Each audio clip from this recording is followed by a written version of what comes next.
중요한 것은 하나님께서 허락하시기로 마음 먹으셨고 또 이들은 그 말씀대로 움직이면서 나아가는 것. 근데 중요한 것은 하나님 약속하면서도 약속하심에 대해서 알고 있으면서도 이것을 우리가 할 수 있을까 없을까? 그것이 아주 중요한 고려의 대상이 되거든요. 누구나가 좀 우리 이성적인 부분은 우리 이성과 우리 믿음이 많은 부분 충돌하게 됩니다. 그 충돌함을 통해서 하나님의 방법, 믿음의 한 발짝을 내딛기보다는 오로지 인간적인 방법이 더 앞설 때가 많이 있다라는 것을 또 우리가 말씀 가운데 생각해 보게 됩니다. 젖과 꿀이 흐르는데 이것은 그 땅의 과일이니다라고 여기서 끝냈으면 참 좋았어요. 땅이 좋고 젖과 꿀이 흐르고 과일을 보여주면서 땅이 얼마나 좋은지 이만큼의 과일이 나올 수 있는 것. 포도송이 하나가 얼마나 컸을까요? 지금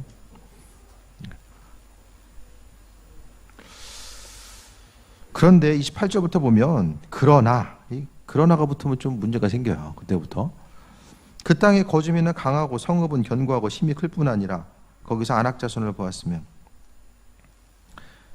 내가 가서 살기 좋은 땅은 남이 가도 살기 좋은 땅이에요.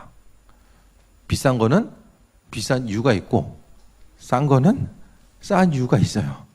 땅이든 집이든 농산물이든 뭐든 다 싸고 좋은 게 있습니까? 옛날에는 좀 있었던 것 같아요. 요즘에 정말 없는 것 같아요. 싸고 좋은 거. 잠깐 다른 소리지만은 인건비가 쌀 때는 싸고 좋은 게 있을 수가 있어요. 지금 이제 그 동남아를 보더라도 그래도 고르다 보면 싸고 좋은 게 있잖아요. 근데 인건비가 올라가다 보면 싸고 좋은 거는 절대로 있을 수가 없어요. 그러니까 싸고 좋은 거 다 사기다. 그렇게 생각하시면 돼요. 뭔가가 문제가 있을 수밖에 없다라는 거예요. 그 땅에 거주민이 있을 수밖에 없죠. 농업도 잘 되고 또 목축업도 잘 되는데 그 땅에 비어 있으면 그게 더 이상한 거죠.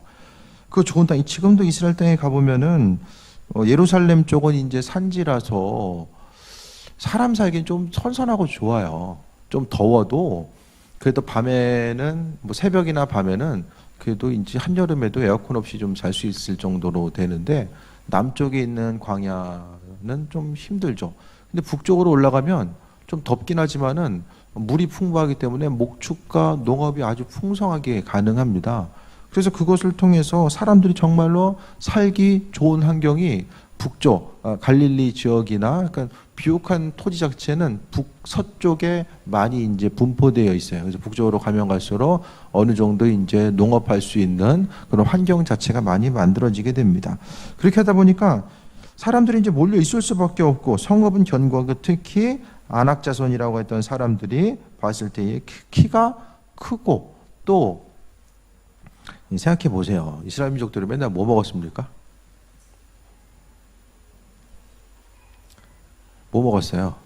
잘 먹고 잘 살았습니까? 그 만나 며칠억이 먹고 영양 공급이 얼마나 되겠습니까? 그래서 애를 많이 낳아가지고 거기서 키우면서 발육 그 성장에 있던 애들 물론 하나님이 도우신 거 인도하심이 있었겠지만은 그 하나님이 의복과 신발이 닳지 않게 해주셨지만은 그래도 한 곳에 정착해서 문명이라는 것은 정착민들, 유목민들은 정착민들 문명을 따라갈 수가 없어요. 그러니까 정착민들이 보기에 유목민들, 이스라엘 민족들을 보게 되면 완전히 거짓골인 거예요. 환경을 봤을 때에 정착해 있는 사람들과 그들 자신의 삶을 돌아봤을 때에 정말로 있는 그대로 이야기하다 보면 힘들 수밖에 없는 그 환경을 이야기합니다. 그래서 뭐 키가 더 크겠습니까? 환경적으로 얼마나 잘 먹고 잘 입어가지고 좀 보여지는 것 자체가 나음이 있었겠습니까? 오히려 그들을 생각하기에 정착민들 한 곳에 농사를 짓고 있다 보면은 또 잉여물들이 생기고 잉여물들을 또 서로 나누고 사고 팔면서 문명도 발달하게 되고 문화적인 여유도 갖고 할 수 있는데 이게 정착민이 아니라 유목민들은 하루하루 그냥 먹고 사는 게 힘든 사람들 그런 환경에 살 수밖에 없었다라는 거죠. 어쨌든 하나님의 도우심 가운데 광야에서도 이제 버텨나가고 은혜 가운데 나아가면서 이제는 들어가기만 하면 돼. 그러니까 스스로 좀 생각해 볼 수 있게 되길 바랍니다. 여러분 자신이 지금 광야를 돌고 있는 때인가 아니면은 이제는 광야에서 이제 마지막 여정을 끝내고 하나님 약속하신 가나안 땅을 바라보고 이제는 들어가야 되는 순간, 이 마지막 순간에 하나님께서 믿음의 분량을 요구할 때인가, 그때에 대해서 우리는 분명하게 분별력을 가져야 됩니다. 하나님께서 허락하시는 것들, 하나님은 그냥 하나하나씩 그냥 축복을 허락하시지는 않는 것 같아요. 분명히 하나님의 축복을 허락하기 위해 그 바로 전에는 어떤 그 믿음의 한 단계의 시험, 여기서 그냥 정찰 없이 그냥 들어갔으면 됐을 텐데, 하나님께서 정탐하고 올 것을 말씀하시고 또 이스라엘 민족들도 그걸 원했던 거죠. 성경을 보게 되면 그런 과정들을 통해서 결국에는 그들이 준비됨의 상태가 어떠한가. 그러니까 여러분도 하나님은 내가 이렇게 바라고 원하는 것들이 있는데 왜 내게 안 해주시지? 왜 안 풀어주시지? 그렇게 생각할지 모르겠지만은 정말로 우리가 하나님의 일하심과 예비하심을 받을 수 있는 그 마음의 준비, 믿음의 온전한 이 분량이 되어 있는 하나님, 예수님께서도 질병을 치유하시는 순간에 믿음 있는가에 대해서 물어보셨거든요. 믿음 있는가는 왜 물어보는 거죠? 그것을 받을 만한 준비가 되어 있는가, 결국 그것을 물어보신 거예요. 그렇기 때문에 삶의 순간순간마다 하나님 약속 믿고 나아가는 것, 그것이 중요하고, 또 지금 우리의 상태가 지금 어느 순간인지를 분명하게 기억해야만 합니다. 거의 다 왔는데 이제는 꼬린 지점에서 이제 테이프 끊고 들어가기만 하면 되는데, 거기서 이제 머뭇거리고 있다가 앞으로 나아가지 못하고 나아가는 경우도 상당히 많이 있어요. 하나님께서 어떤 믿음의 약속을 주셨음에도 불구하고 머뭇거리다가 앞으로 가지 못하고 하나님의 약속을 경험하지 못하고 삶을 마무리하는 사람들이 우리가 생각하는 것보다 훨씬 더 많은 숫자가 세상에는 존재한다는 것을 알아야 됩니다. 아말렉인은 29절에 남방 땅에 거주하고 헤딘과 여부스인과 아모리인은 산지에 거주하고 가나안인은 해변과 유단가에 거주하더이다. 각각 그 다른 족속, 가나안 족속이라고 해가지고 한 족속이 아니라 각각의 이스라엘 민족들이 지파가 있는 것처럼 각각의 이제 크고 작은 민족 공동체들이 하나의 국가라기보다는 소그룹의 어떤 작은 국가라고 말하기 뭐하지만은 종족의 개념으로서 이렇게 몰려있는 이들이 있었다는 거죠. 그러니까 좋은 땅은 다 차지하고 있고, 성경에 보면 하나님은 다 땅 비워놓고, 그럴 수도 있잖아요. 하나님이 있는 사람들 다 그냥 정리해놓고 내가 집 청소 다 해놨으니까 알아서 들어와라 했으면 좋을 텐데, 왠지 하나님이 이스라엘 민족들에게 가나안 땅에 대해서 약속하실 때 보면은 다 준비해놓고 그냥 들어가기만 하면 될 것처럼 이야기하시잖아요. 근데 실상은 알아서 집주인이 있는데 내가 여기 줬으니까 거기 들어가 살아. 그냥 똑같은 거예요, 사실. 신앙적으로 보게 되면 이게 이치해봤는데, 이 비신앙인의 눈으로 보게 되면 남의 집 살고 있는데 내가 여기 준 거 알지? 그러니까 니네 저쪽 가서 살아. 이렇게 된 거거든요. 사람들 보기엔 좀 이해되지 않는 부분이 이성적으로 보면 있을 수 있지만, 하지만 그 땅은 하나님께서 하나님의 백성들에게 허락하신 땅이야. 그 땅의 등기부등본이 누구에게 돼 있는가, 지금 그게 중요한 것이 아니라 하나님이 이 땅을 언제부터, 이미 400년 이전부터 하나님이 약속하신 땅, 아브라함에게 약속하신 땅이야. 세상 창조주 되신 하나님, 땅의 주인이 하나님 되시기 때문에 그 땅 주인께서 아브라함에게 허락하시고 그것을 통해서 이스라엘 민족들이 그 땅에 대한 소유권을 갖게 되고, 이스라엘 민족들이 지금도 우리가 먼저 와서 살았잖아. 땅에 대해서 이스라엘 민족들이 1948년에 나라 창조되기 전에 우리가 조금, 대부분의 사람들이 살지 않았지만 그래도 아랍 족속들이 조금 살았어요, 거기서. 그래서 땅에 대한 소유권을 이야기했을 때에 우리가 지금 몇 년부터 살았는지 알아? 이렇게 이야기하면 이스라엘 민족도 우리는 아브라함 때부터 받았어. 그렇게 되면은 아브라함 하면 지금 3,000년 이상 되잖아요. 3,000년 이상부터 이제 소유권을 주장을 하는 거예요. 그러니까 서로 이제 이게 이제 말을 이어가기가 힘든 부분이 있는 거죠. 어쨌든 하나님은 그 땅을 주시기로 3,000년 이전부터 소유권을 주시기로 약속하신 거예요. 약속하셨는데 가장 중요한 하나님의 약속입니다. 성경 가운데 가장 중요한 게 하나님의 약속이에요. 약속보다 더 중요한 건 없습니다. 예수 그리스도를 통해서 우리를 구원하시기로 약속하신 것, 믿는 자에게 축복을 허락하시고 약속하시고, 하나님 계속해서 약속하셨어요. 아브라함에게 약속하시고, 이삭에게 약속하시고, 야곱에게 약속하시고, 다윗에게 약속하시고, 솔로몬에게도 약속하셔서 계속 주시기로 약속하시고 마음 먹으시고, 근데 사람이 그 약속 믿고 움직였을 때 하나님의 축복을 소유했지만 약속과는 상관없는 삶을 살았을 때에 이 인생 자체가 축복이 아니라 저주로 흘러간 예들을 너무나도 많은 부분 우리가 발견할 수 있게 됩니다. 그래서 그냥 적과 꿀을 보고 오면 되는데 그곳에 있는 사람들을 보고 오니까 절망하게 되는 거예요. 중요한 것은 똑같은 눈에 보이는 환경 자체가 있다라고 할지라도 어느 곳에도 중심을 둘 것인가, 긍정적인 부분에 중심을 둘 것인가, 부정적인, 그러니까 똑같은 상황이죠. 좋은 것을 취할 수도 있고 그것을 취하기 위해서 죽음을 맞이할 수 있는 그런 절박한 상황도 있잖아요. 삶에 있어서 하나님의 약속대로 움직임에 있어서 다 절박한 상황도 있고 또 긍정적으로 나아갈 수 있는 온전한 상황들도 있어요. 이 두 가지 상황들이 계속해서 이제 교차되게 되는데 중요한 것은 믿음이라는 것은 어떤 것을 잡을까 하는 것에 대한 문제입니다. 적과 꿀이 흐르는 땅, 그것을 바라보면서 이거 지금 포도를 과일을 지금 가져오면서 과일을 보면서 뭘 생각해야 되는가? 아, 하나님께서 허락하신 축복의 크기가 이만큼이구나. 이렇게 비옥한 옥토를 하나님께서 주셨구나. 그것을 어떻게 하면 누릴 수 있을까 생각해야 되는데 오히려 이 민족들 그 열 지파의 내용들은 사람 지금 어느 것을 더 많이 이야기하고 있어요. 오히려 좋은 것은 27절 한 구절을 통해서 땅에 적과 꿀이 흐리고 또 그 땅의 과일이 이것입니다라고 긍정적인 것은 하나로 딱 끝나요.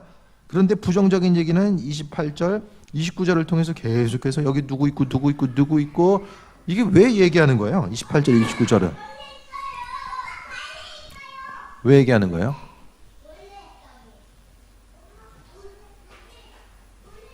왜 얘기하는 거죠?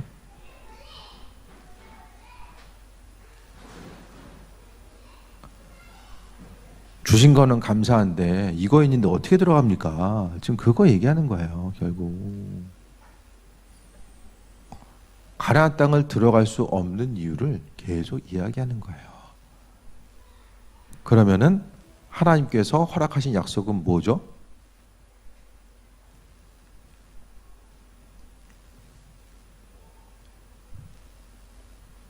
속된 말로 하나님이 뻥치신 거예요, 이들에게 있어서.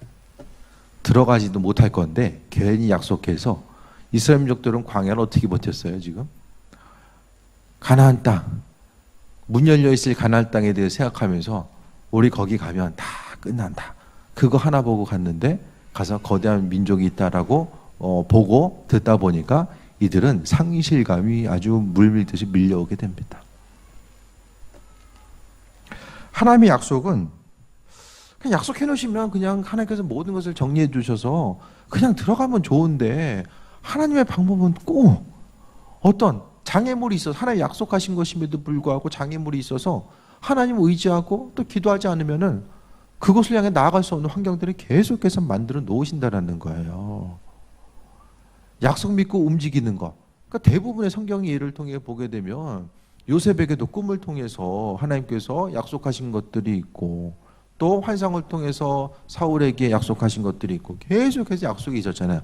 근데 그 약속 믿고 움직이는 삶의 여정 가운데 장애물은 계속 있게 됩니다. 그런데 믿음의 사람들은 그 장애물이 인생의 걸림돌이 아니라 하나님을 경험할 수 있는 귀한 또 한 가지의 하나의 또 순간과 계기와 동기가 되었다는 것을 우리가 성경을 통해 발견하게 됩니다.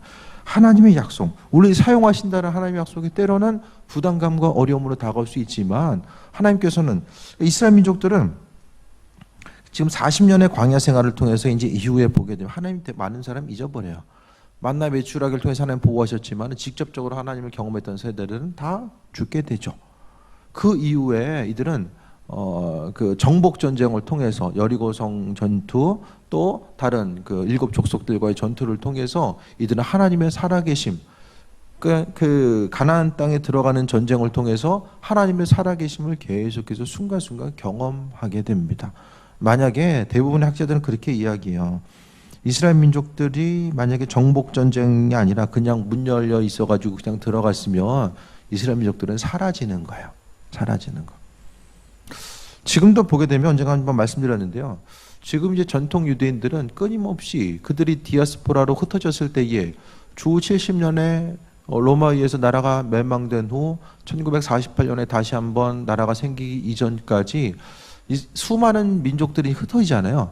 근데 민족들이 하나님 말씀에 대해서 온전히 전통을 지키고 끝까지 전통을 지켰던 사람들은 남았는데 주변 민족들과 타협했던 사람들은 사라졌어요.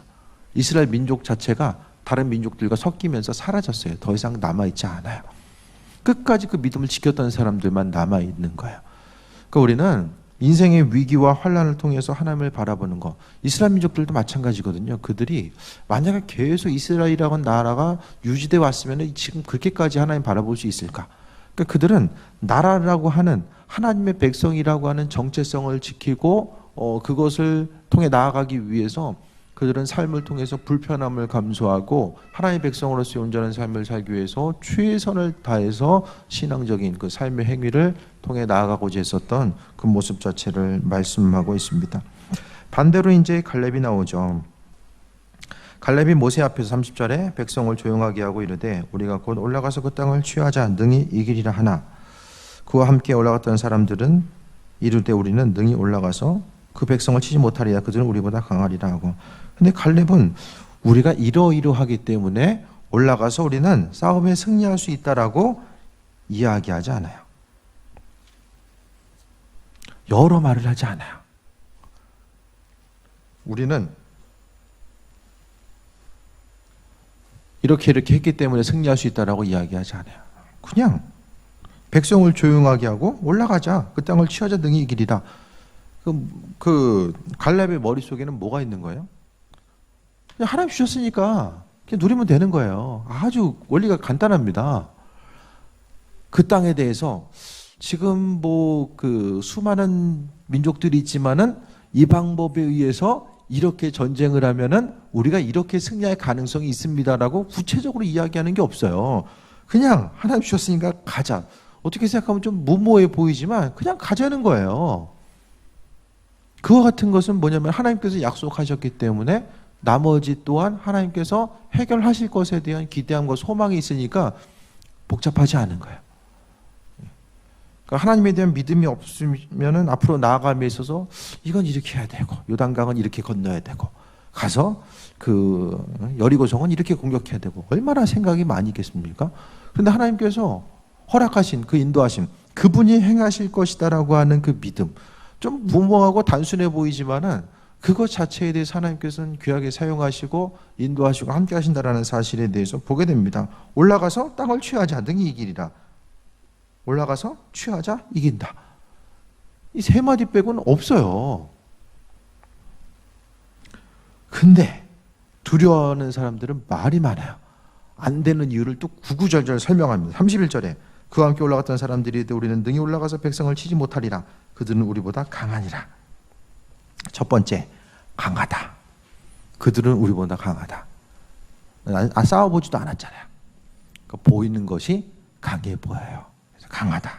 32절에 이스라엘 자손 앞에서 그 정탐한 땅을 악평화 이르되 우리가 두루 다니며 정탐한 땅은 그 거주민을 삼키는 땅이요 거기서 모은 백성은 장대한 자들이며. 거주민을 삼키는 땅, 다른 사람들이 갔을 때에 살아남을 수 없는 것, 또 신장이 크다. 사람들이 신장이 얼마나 크는지 모르겠지만 신장이 커요. 그래서 이길 수 없다라고 이야기하고 또 네피림 후손인 아낙 자손의 거인들을 보았나니 우리는 스스로 보기에도 메뚜기 같으니 그들이 보기에도 그와 같았을 것이니라라고 이야기합니다.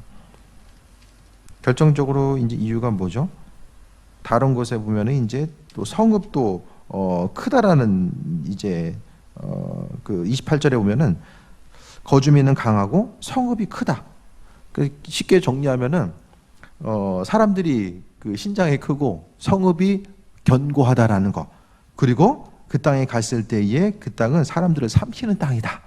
그 전쟁에 이길 수 있는 가능성 자체가 없다. 그러니까 될 수 있다라는 거 이야기하는 사람은 갈렙은 그냥 올라가서 취하자 이긴다. 하지만은 안 되는 이유에 대해서 계속해서 구구절절에 이야기하다 보니까 어떻게 됩니까? 사람들이 그러니까 뭐든지 말 잘하는 사람 조심해야 돼요. 말 잘하는 사람.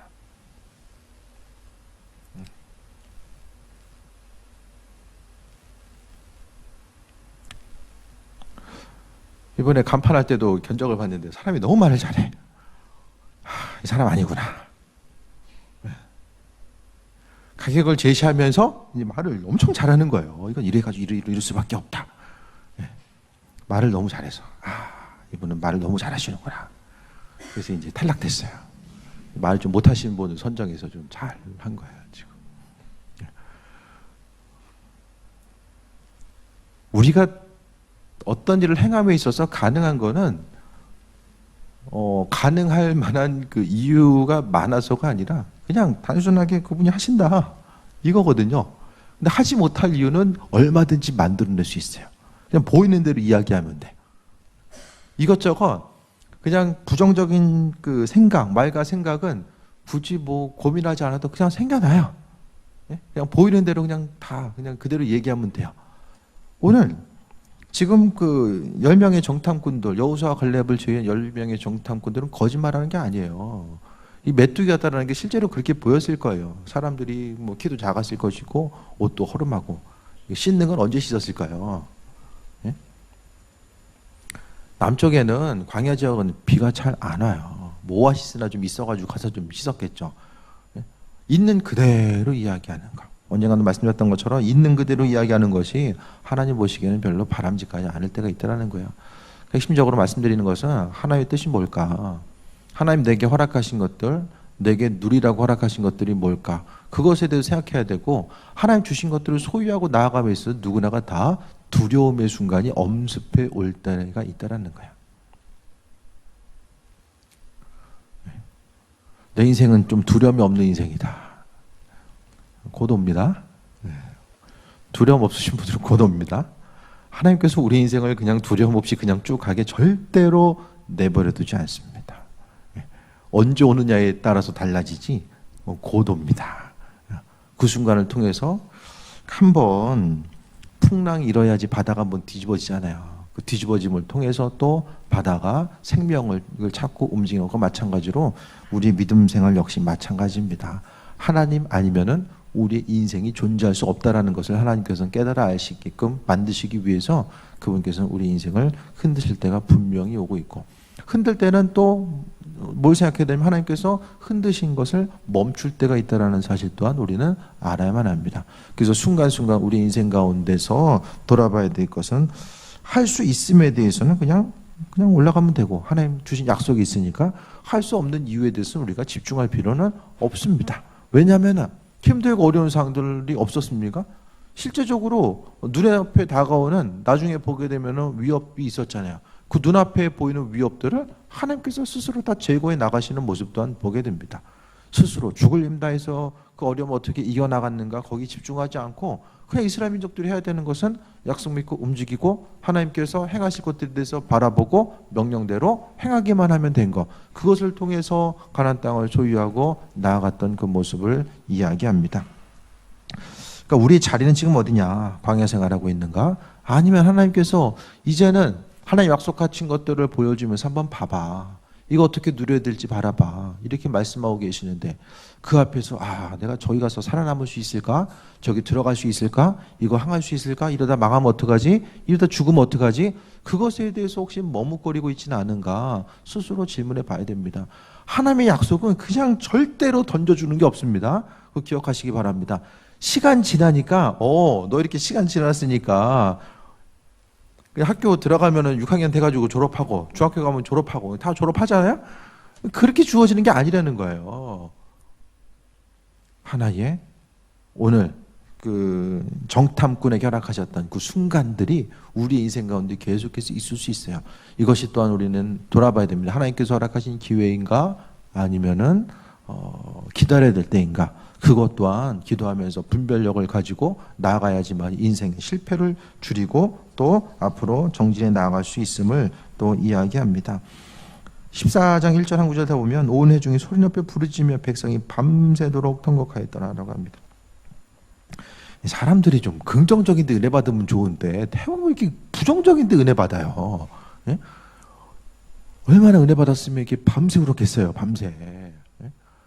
똑같이 얘기를 하더라도 왠지 긍정적인 것보다는 부정적인 것에 왠지 부정적으로 더 그게 가능성이 많을 것 같아.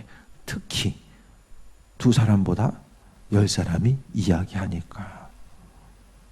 교회는 절대로 다수결의 원칙에 의해서는 움직일 수 없는 것이 교회예요. 숫자만 가지고 이야기할 수 없는 것도 교회고요. 하나님의 뜻과 인도하심이 무엇인지를 또 바라봐야 되고 또 그 가운데서 승리하는 삶을 살아야 되는데 부정적인 요소가 백성들의 심령 가운데 들어가니까 어떻게 됩니까?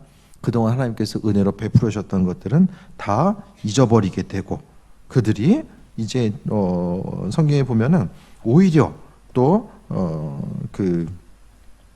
이스라엘 민족들이 하나님을 원망하게 되는 그 모습도 또 비춰지게 됩니다.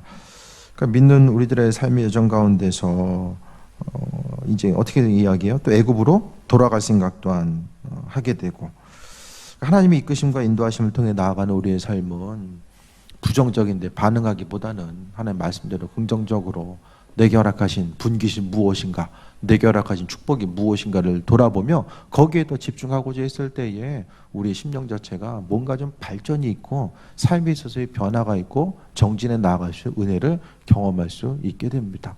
그 약속이 무엇인지를 돌아보며 또 순간순간 삶의 욕심보다는 좀 깨어서 하나님의 일하심과 예배하심을 바라보게 되고 정말 주님께서 이 시간 우리에게 보길 원하시고 또 믿음의 반응으로 나타내길 원하시는 부분이 무엇인지를 좀 말씀 가운데 바라보면 오늘 이스라엘 민족들의 그들의 역사상 가장 안타까웠던 순간 40년의 광야 생활을 맞이할 수밖에 없었던 그 사건들 이것을 돌아보면서 우리의 삶의 모습 역시 하나님 약속 믿고 나아가는 삶 또 하나님께서 정말 원하셨던 것은 믿음으로 누리는 삶 다른 것이 아니라 온전한 믿음을 보이고 하나님의 약속과 인도하심 가운데 누리는 삶을 그분께서 원하셨음을 다시 한번 돌아보는 인도하심마다 나아가는 또 귀한 삶이 되시길 축원드립니다.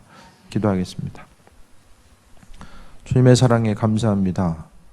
삶의 순간순간마다 더 지혜와 또 분별력 허락하여 주셔서 의의 길로 복된 길로 나아갈 수 있는 그 풍성함을 허락하여 주옵소서.